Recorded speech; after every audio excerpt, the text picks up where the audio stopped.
Assalamualaikum warahmatullahi wabarakatuh. Perkenalkan, nama saya Win Jayadi. Saya mahasiswa Prodi Ilmu Al-Quran Tafsir dari mata kuliah Sosiologi dan Teori Sosial dengan NIM 2003031118. Langsung saja saya akan menjelaskan tentang fenomena Citayam Fashion Week. Fenomena Citayam Fashion Week jadi viral belakangan ini. Remaja dari kawasan sekitar Jakarta pamer berpakaian nyentrik mendapat perhatian. Kepopuleran tersebut menuai pro dan kontra. Sebagian masyarakat mengapresiasi cara kreatif para remaja mengekspresikan diri melalui fashion.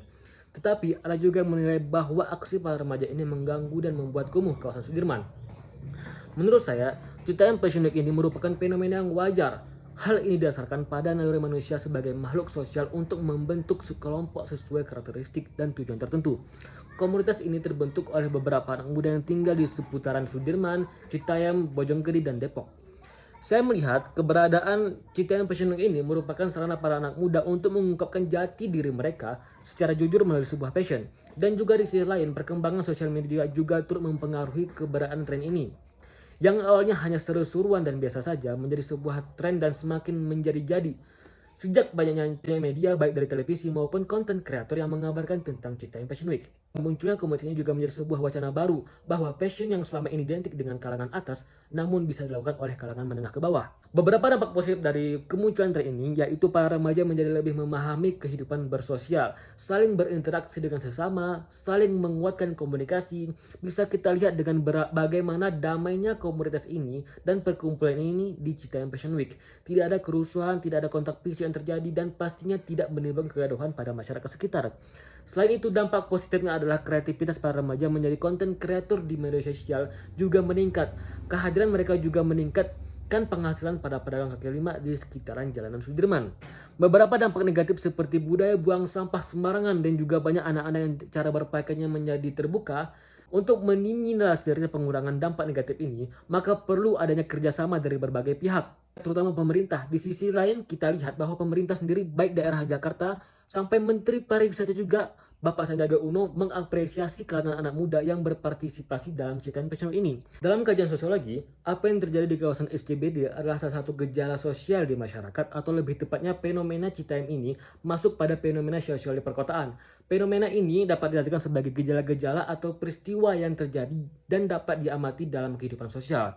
Berbagai fenomena perkotaan diantaranya adalah gaya hidup dan ruang sosial di mana masyarakat desa berbondong-bondong ke kota, namun acap kali tidak dibekali dengan keahlian sehingga kerap menjadi masalah sosial. Dalam kajian masalah fenomena perkotaan, sejumlah ahli sosiologi, salah satunya adalah pemikiran Pierre Bourdieu tentang teori habitus. Teori habitus Bourdieu menyebutkan jika manusia sebagai makhluk sosial tidak lepas dari interaksi dan komunikasi sosial. Ini adalah proses pencarian jati diri dan nilai-nilai sosial budaya yang beragam. Habitus merupakan sosial pembelajaran lewat pengasuhan dan interaksi secara perlahan dan terus berulang-ulang. Menurut saya, Citayam Fashion Week ini tidak akan bertahan lama karena kategori fenomena ini sebagai budaya populer yang datang dan pergi. Fenomena ini merupakan cerminan dari budaya populer atau dengan kata lain budaya rendahan, karena budaya muncul dan pergi, jadi tidak bertahan lama. Bukan seperti budaya kita dalam adat istiadat. Baik, permasalahan yang kedua di sini saya akan menjelaskan tentang permasalahan bunuh diri. Bunuh diri menjadi hal yang sangat menakutkan dan tidak masuk akal bagi orang-orang yang kesehatan mental dan jiwanya sangat baik. Tapi bagi orang yang mempunyai masalah kesehatan mental, depresi, tekanan batin, dan masalah hidup, bunuh diri menjadi opsi yang baik menurut mereka. Bagi kita beranggapan, separah apakah masalah hidup mereka, separah apakah depresi mereka sampai mereka yang bunuh diri. Tentu saja kita tidak bisa menerka dan membanding-bandingkan itu semua. Karena separah apapun dan sulit-sulit apapun masalah hidup dan depresi, yang menjadi acuannya adalah bagaimana kita menghadapi masalah tersebut. Seberapa kuat kita bisa menyelesaikan masalah dan menghadapi masalah tersebut, seberapa kuat kita iman kita, seberapa kuat dukungan moral kepada kita, dan seberapa care orang-orang terdekat kita, dan juga seberapa besar peran keluarga terhadap masalah yang kita hadapi. Jadi, ketika seorang ingin bunuh diri, berarti ada yang kurang dari hal tersebut. Dari kisah tersebut, kita bisa melihat bagaimana komunikasi dia dan orang terdekatnya sangat rendah. Begitu juga dengan orang-orang terdekatnya yang kurang peka atas masalah yang dia hadapi. Deteksi dini dari sahabat dan kerabat sangat penting. Dan dari kisah ini juga kita bisa melihat bagaimana kurangnya komunikasi dan keterbukaan antara anak dan orang tua. Di video itu dijelaskan jika orang tua itu shock Keluarganya terkejut melihat anaknya ketika disuruh pulang, mentalnya sudah berubah, fisiknya sudah semakin kurus dan betul-betul terlihat seperti orang depresi. Dan juga yang terpenting adalah keimanan. Iman menjadi sangat penting bagi diri masing-masing untuk selalu berpegang teguh dan menjadi pribadi yang lebih baik. Karena iman ada pada setiap diri seseorang dan tidak semua iman itu sama. Ada yang imannya lemah, ada yang imannya kuat, ada yang imannya stabil dan juga ada yang tidak stabil. Orang-orang yang kuat imannya akan selalu menghadapi masalah dengan berpegang teguh pada keyakinan. Semakin besar cobaan, semakin banyak rintangan, maka akan semakin besar hikmah di balik itu semua.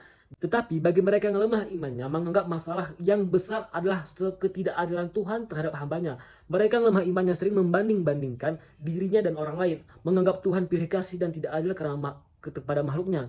Jadi iman harus dikuatkan dengan cara mendekatkan diri kepada Tuhan, beribadah, menghadiri majelis dan kajian-kajian yang membawa hal positif kepada jiwa dan mental kita. Hampir di berbagai belahan dunia pernah terjadi fenomena bunuh diri, baik yang dilakukan secara sendiri ataupun massal. Perilaku tersebut dimaknai sebagai perilaku yang ditandai dengan adanya gejala-gejala sosial yang tidak sesuai dengan pandangan dari hidupnya, sehingga melakukan aksi bunuh diri. Menurut Durkheim, angka bunuh diri dalam tiap masyarakat yang dari tahun ke tahun cenderung relatif konstan. Merupakan suatu fakta sosial, angka bunuh diri disebabkan kekuatan yang berasal dari diri sendiri. Hal-hal di atas adalah apa yang kita ambil dari kisah dalam video tersebut, sejalan dengan bagaimana pemikiran Durkheim. Dalam karya Durkheim yang populer yaitu Le Suicide, dikemukakan dengan jelas hubungan antara integrasi sosial terhadap kecenderungan untuk melakukan bunuh diri. Riset Durkheim melihat bunuh diri sebagai tindakan individu dilatar belakangi oleh faktor-faktor sosial. Durkheim menolak adanya serangkaian anggapan bahwa bunuh diri disebabkan oleh penyakit kejiwaan, imitasi atau peniruan iklim, alkoholisme, kemiskinan, dan juga adanya pengaruh ras tertentu yang memiliki kecenderungan melakukan bunuh diri.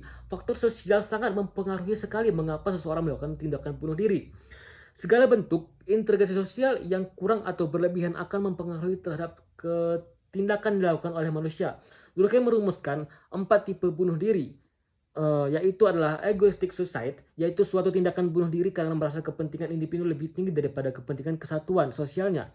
Yang kedua adalah altruism suicide, yaitu dengan adanya perasaan integrasi antar sesama individu yang satu dengan yang lainnya, maka menciptakan masyarakat yang memiliki integrasi yang kuat.